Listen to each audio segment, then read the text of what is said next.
Apa ini? Ada Pak Waidi.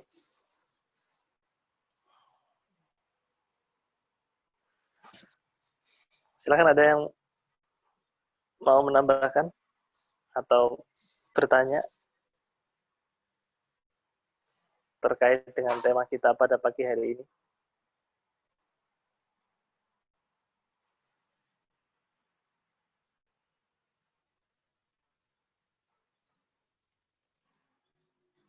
Halo?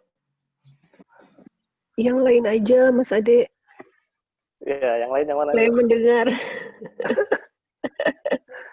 Banyak nih pagi ini. Bagaimana dengan niat tadi? Niat apa, Bayu? Niat apa yang kamu tanyakan?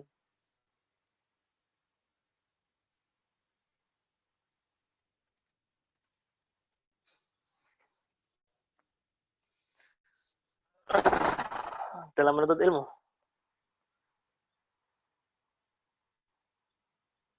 Ya, tentunya niatnya semata-mata untuk mencapai ridho Allah Subhanahu wa taala, mudahnya gitu ya. Bukan untuk yang lain. Bukan untuk yang lain. Coba kita kontekskan dengan ini deh.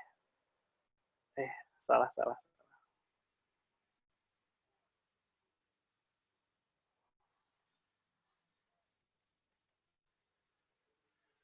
Kok ini ya?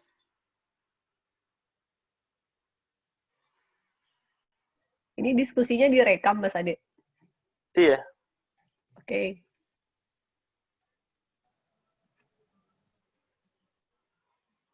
Kita mempelajari motif dari sini ya. Ini aja deh yang mudah-mudahan lebih pas. Ini ya. Kalau di sini kan tampak jelas nih. Motif yang di sini itu menghancurkan agamamu. Sementara motif yang di sini itu menghidupkan. Nah, cuman kalau David Hawkins kan jelas beliau bukan Muslim. Nah, kita punya worldview sendiri. Islamic worldview itu ru'yatul Islam lil wujud. Bagaimana Islam melihat realitas. Sedari awal kita sudah meyakini kita adalah Abdullah.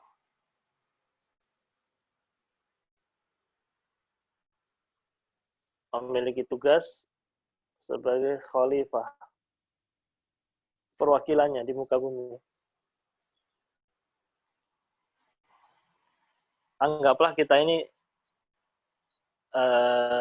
aparat, ya kan? Masa ya aparat itu tidak berpihak kepada pada kantornya, pada negaranya, kan tidak mungkin. Bisa dipastikan dia dipecat, tidak digaji, bahkan bisa juga dipenjara kalau melakukan makar, ya kan? Ini kita berhadapan dengan yang punya jagat raya. Maliki yaumiddin. Tapi hebatnya Allah berikan, ini istimewanya manusia ya, freedom to choose. Ya, ini istilah yang tepat. Bukan freedom to choice, freedom to choose. Choice-nya udah ada mungkin. Pilihannya sudah ada, tapi kehendak kita untuk memilih yang A atau yang B, itu keistimewaan manusia. Kesadaran manusia. Nah, dalam peta Hawkins ini, ada faktor terselubung yang determinan terhadap perilaku. Faktor terselubung penentu perilaku manusia. Apa itu? Attractor pattern-nya dibedakan force dan power. Nah, dari awal 14 abad yang lalu, ya, Rasulullah mengajarkan kita agar faktor terselubung penentu ini selalu diarahkan ke sini, ke definitif. Sudah nggak ada main-main sama yang lain. Kita nggak main-main di ego, main, tapi selalu di definitif. Udah nggak ada pilihan. Harus ke sini dari awal. Islam sendiri itu kan artinya peace. Peace itu di 500 lah paling tidak. Agama kasih, agama cinta. Tapi cinta yang bertanggung jawab, bukan cinta yang salah kaprah itu ya. Melampaui ini semua. Nah, Rasulullah mengajarkan apa? Ada satu doa yang biasa kita baca pagi sore itu, ya Hayyu ya Qayyum bi rahmatika astaghis wa min adzabika astajir aslih li sa'ni kullahu wa la takilni ila nafsi tarfata ain. Maknanya dari doa ini, ya Allah jangan biarkan ketidaksadaranku menggantungkan niat ini kepada diriku yang lemah. Meskipun hanya sekelebat mata. Dari awal kita sudah ikrar. Maka rantai ini sudah diputus dari awal. Nggak ada lagi kita main-main di sini, tapi langsung ke sini. Meskipun pada realitanya kita akan menghadapi hal-hal yang ada di sini ya. Ya putus asa, ya sakit hati, ya marah, itu kan manusiawi. Namanya juga progresif, naik turun, itu sudah wajar. Tapi dominasinya di mana? Dominasinya di cinta kasih kan. Makanya dalam kualitas seperti ini, Rasulullah bilang, ajaban li amril mu'min. Ajaban. Sungguh amazing.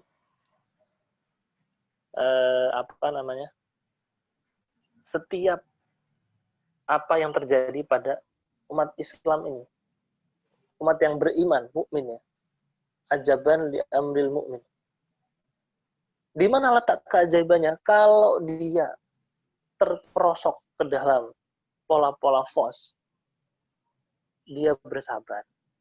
Kalau dia mendapatkan cobaan, dia bersabar. Kalau dia mendapatkan anugerah, dia bersyukur. Pirantinya jelas. Sabar, syukur ini selalu hidup. Jadinya apa? Orang seperti itu bisa dipastikan akan melihat keajaiban di mana-mana. Dan itulah kehidupan yang dipandang dari tangga spiritual. Divinity. Sudah saya kok sini.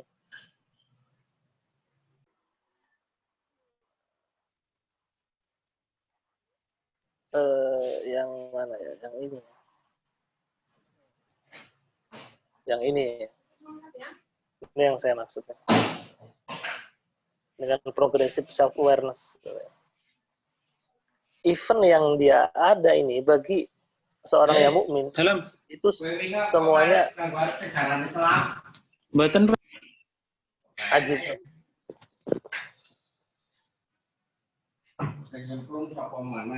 Kalau di capture dari sini,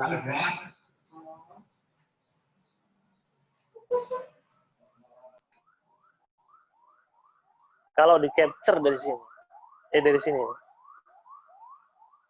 Divinity, ajaban.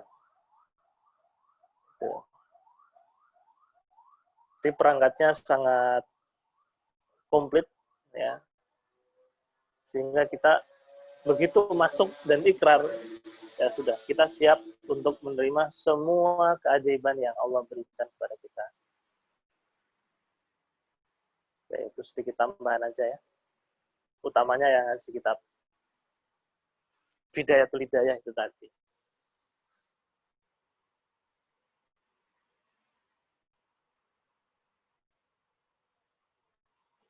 Ya, Bu Ami mau cerita nih, Bu Ami. Silakan Bu Ami. Konsep sabar dan syukur prakteknya boleh dibilang saya dulu jungkir balik. Mau menceritakan susah cari kata-kata yang pas. Coba Bu, apa Bu? Memang tidak mudah. Tidak mudah untuk sampai sini tuh. Iya, dulu Modal. kan saya tuh belajar sebelum sebelum belum ke SHEM gitu. Hmm, SHEM, jadi tahun 2010 saya turun kesadarannya sampai di SHEM. Nah, saya tuh belajar saya ikut pengajian ya. Ikut pengajian tapi waktu itu cuma dengerin aja. Nggak ngerti pokoknya ya dibaca gitu. Kalau misalnya apa belum mampu kan kan mampunya cuma nyomot nyomot yang paling gampang yang bisa dimengerti itu apa gitu dari sekian banyak kajian gitu kan, ngambil betul. bisa dimengerti apa yang saya pahami ya sabar dan syukur itu. Tapi posisi SHEM yang terbuang itu 5 ya, di kesadaran terendah gitu sampai bangun tidur itu pokoknya posisinya tapi udah dilewatin ya. Ya, Jadi kalau udah posisinya dilewatin, tuh seperti terbuang, tertekan, pokoknya kalau keluar ditinggalkan. difitnah terus dimanfaatin sama keluarga itu di sidang, pokoknya di sidang kamu keliru, kamu nggak boleh begitu, terus nggak usah keluar rumah, nggak usah bergaul, nggak usah teman, saking overprotectivenya gitu, takut kalau saya tuh keluar melakukan kesalahan. Dan prakteknya memang posisi itu memaksakan diri untuk bersosialisasi, berteman itu keputusannya itu memang salah terus. Keputusan itu salah terus, ketemu orang ditipu, ketemu temen difitnah, itu memang dalam posisi SHEM itu memang berbahaya ya. Kalau enggak pengalaman saya gitu loh. Di posisi SHEM keliru terus. Nah, terus kan mencoba mempraktekkan yang namanya sabar dan syukur. Itu syukurnya itu nggak bisa gitu. Iya. Syukurnya apa yang bisa aku syukurin, hidupku itu yes, gitu loh. Itu ngapain syukur itu nggak bisa sih. Sabar. Coba sabar. Terus Facebook isinya sabar. Tapi definisi sabar itu ya kayak semacam menderita gitu. Jadi sabarnya itu menderita. Itu yang maksud saya sabar dan syukur jungkir balik gitu di posisi 5 itu. Syukurnya nggak bisa ngerasain, jadi berusaha sabar. Tapi sabarnya itu rasanya kayak dalam penderitaan, kira-kira gitu loh. Iya. Itu aja jelas yang saya maksud jungkir balik itu. Nggih. Matur nuwun Bu Ami. Ini Bu Ami cerita kayak gini beliau sudah melampaui, jadi ceritanya sambil ketawa-ketawa enak ya. Ya. Oke, Mbak Bibit, ada apa Mbak Bibit? Tadi kan mungkin ini ya tentang sabar atau syukur itu pada saat kita ada di progresif yang the experience ataupun the watcher, mungkin definisinya itu ya yang perlu yang perlu diamati, dia direvisi berulang-ulang gitu ya, definisi sabarnya gitu. Jangan sampai kan sabarnya itu sabar berdiam diri tidak melakukan apapun. Betul. Sama aja the experiencer ya kan. Iya. Sabarnya itu sabar dendam itu. Sabar. Oh. Gondok ya kan. Gondok. Gitu. Jadi mungkin sabar iya, tapi sabarnya sabar yang gimana ya, biar definisinya bukan diam saja di situ gitu. Karena kan kadang-kadang mungkin begitu kita kayak kita pernah ngalamin sesuatu, kemudian misalnya kita ngelihat ada orang mengalami hal yang mirip-mirip gitu kan. Kan kita seolah-olah ya, pada saat ilmunya masih cetek itu kan jadi kayak mengobservasi, menganalisa ya kan, menguji hipotesa yang baru gitu kan. Ini definisi dia sabar itu apakah sabar yang memang apa ya, yang berbuat sesuatu gitu, atau sabar yang memang sebetulnya kayak apati gitu ya, lebih ke ya udah gitu. Ya udahnya itu ya udah tidak melakukan apa-apa, ya mungkin lebih cocok definisinya apati gitu. Jadi kayaknya mungkin sabarnya ini juga definisi yang perlu direvisi atau direnungkan lagi. Definisi sabarnya sudah sesuai dengan kaidah yang diajarkan sama ulama-ulama misalnya, atau sama mentor-mentor, atau tidak. Mungkin itu kali ya Mas Ade ya. Soalnya tadi pas ngebahas sabar dan syukur, mungkin kalau sabar itu untuk orang-orang the experiencer, untuk yang berada di experiencer pasti sulit banget itu untuk apaan sih sabar. Iya. Betul. Ya, itu fakta yang perlu kita dengarkan dari para praktisi ya. Ini kita juga praktisi nih. Praktisi di experiencer dulunya ya kan. Korban. Ya. Parah. Pokoknya korban paling parah lah. Sekarang sudah bisa ketawa-ketawa, alhamdulillah ya. Ya minimal ya kan, melampauinya jadi komedi dulu ya. Betul. Sabar ini coba saya ini ya, kalau tidak salah ingat ya. Ada ini definisi bahasan, ulamanya ya. Ada ya? Bukan definisi sih, istilahnya ciri-ciri. Objek atau hal yang disabarin itu apa aja sih? Oh iya, oke. That's nice. Sabar tidak melakukan terkait maksiat.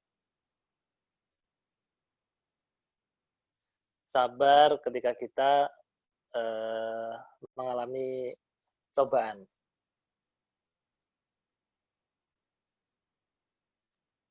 Sabar ketika kita melaksanakan ketaatan.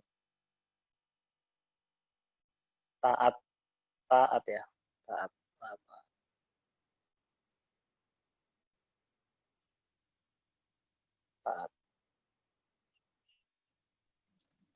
Nah, ini. Kalau kita obrolin sabar di fase ini, mungkin ketika di sini kita ngomongnya. Tapi kan kita nggak tahu, sabar ini kalau dalam fase experiencer the watcher ini ya, itu bulat aja. Kita tidak bisa memisahkan diri kita dengan masalah itu sendiri. Masalah adalah kita ada masalah. Kita masalah. Si masalah kita jadi masalah. Padahal kan bisa kita pisahkan itu ya. Dan itu freedom to choose kita itu gitu. Kita mau mental jadi korban di sini. Ini yang log di bawah 200. Iya. Mungkin kalau oh ya, lanjutin dulu deh Mas. Ya, ini yang di atas 200-nya.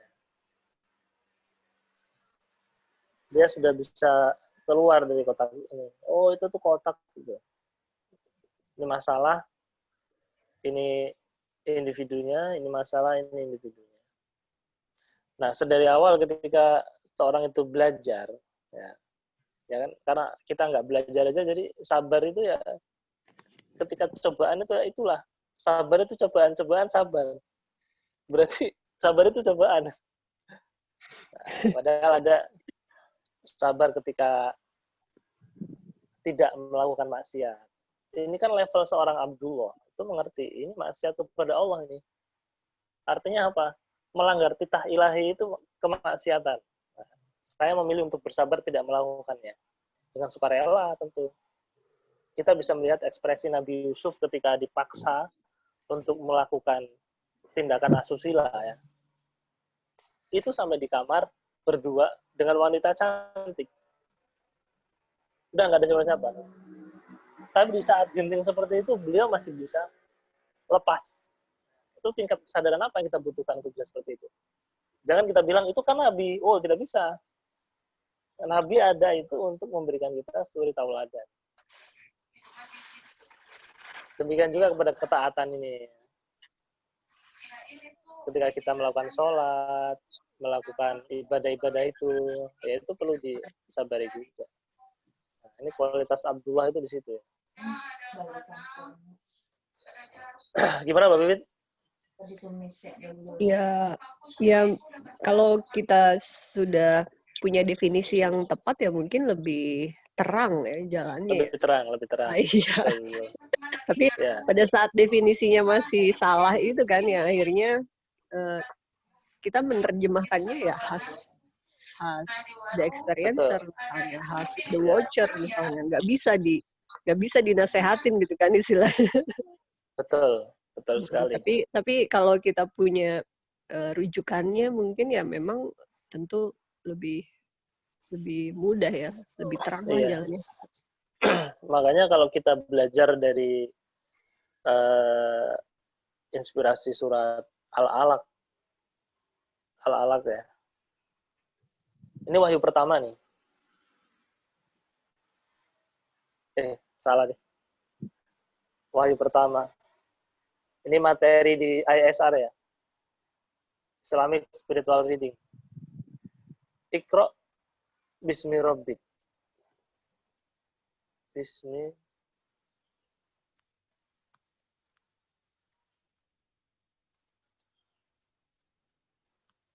dari awal kita menjalani kehidupan ini ya harus dengan ilmu gitu. Nanti di sini ada disebutkan Islamic bismi rabbikal ladzi khalaqa alladzi khalaqa. Khalaqal insana min 'alaq. Ketidakberdayaan ini. Alaq itu kan segumpal darah. Yang ya Allah, setetes itu tuh apa tuh gitu ya. Tidak ada maknanya, tapi kalau kita hubungkan dengan keilahian ini itu akan menjadi sangat bermakna. Khalaqal insana min 'alaq. Meskipun setetes itu ciptaan ilahi. Nah, itu bukan main-main. Artinya kita ini adalah keilahian itu sendiri. Gitu. Sehingga apa? Ketika menjalani berbagai macam rutinitas kehidupan dunia itu sudah punya bekal dari awal. Keyakinan dan keimanan.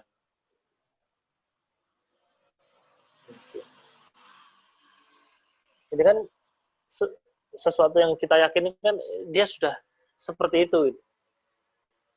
Bukan ada atau tidak. Tapi kita mengakui atau tidak. Oke, ada pertanyaan dari Budila. Gimana Budila? Halo Budila. Apa kabar Budila? Bisa ikut pagi ini ya. Cara non-linear untuk belajar adalah mencari hidayah. Apa makna hidayah? Ya petunjuk toh. Hidayah loh buatannya petunjuk. Ihdinas siratal mustaqim. Tunjukkanlah kami kepada jalan yang lurus. Nah, kan itu.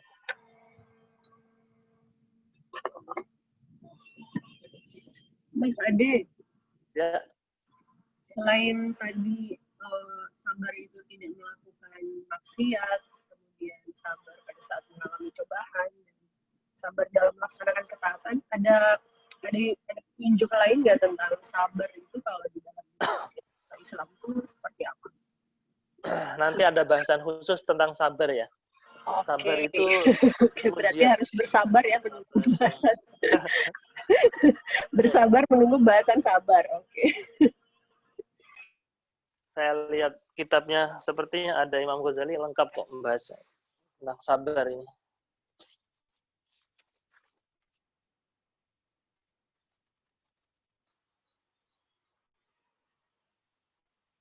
Di kitab yang lain. Nanti saya bukain deh kitabnya. Di Ihya itu ada kok bahasan sabar.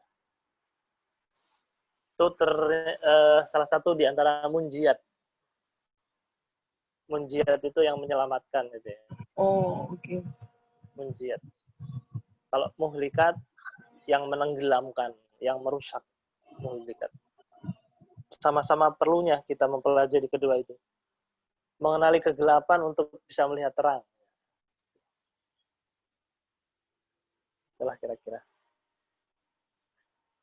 Ada lagi teman-teman semua? Ini alhamdulillah pada pagi hari ini kayaknya terbanyak yang berbeda ya.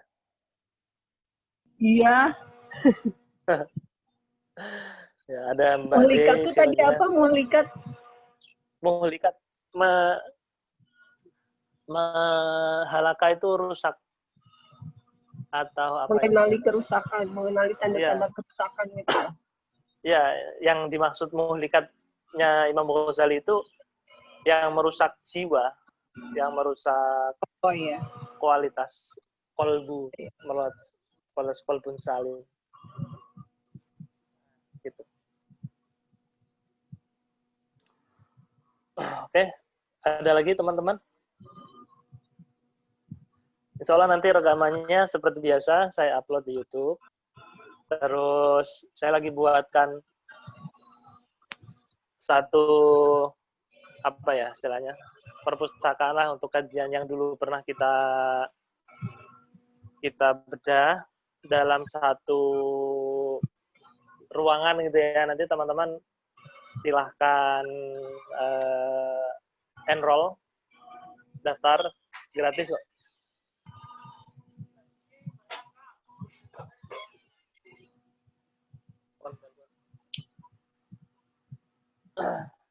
Udah 6:30 Mas Ade. Oh, 7 ya. Oke, thank you teman-teman. Ini sudah begitu jauh ya. Tadi rencananya kan cuma 15 menit, sekarang malah berapa menit-menit.